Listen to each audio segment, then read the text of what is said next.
আজ আমরা এমন একজনকে চিনব যিনি ছিলেন খুব সাহসী মানে ব্রেভ, খুব সৎ মানে অনেস্ট, আর যিনি আমাদের দেশ ভারতবর্ষকে সবচেয়ে বেশি ভালোবাসতেন।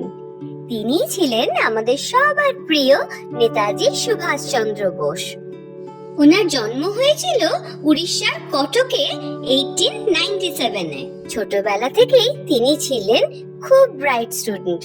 তিনি বই পড়তে ভালোবাসতেন। নেতাজি পড়াশোনা করতে ইংল্যান্ডের কেমব্রিজেও গিয়েছিলেন। He studied very well there. ICS এক্সামে উনি 4th র্যাঙ্ক পেয়েছিলেন। চাইলে খুব বড় গভর্নমেন্ট জব করে খুব আরামে থাকতে পারতেন, কিন্তু সেই সময় India was under British rule.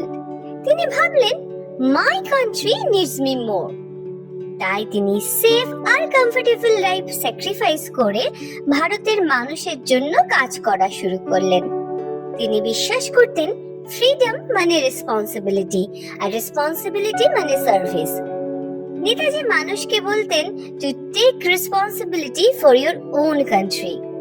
তিনি বিশ্বাস করতেন সব মানুষ ইকুয়াল, আর ইউনিটি থাকলে আমরা স্ট্রং। নেতাজি তৈরি করেছিলেন আজাদ হিন্দ ফৌজ। ইন্ডিয়ান ফ্রিডম মুভমেন্টে নেতাজি আর তার আজাদ হিন্দ ফৌজ একটা বড় রোল প্লে করেছিল।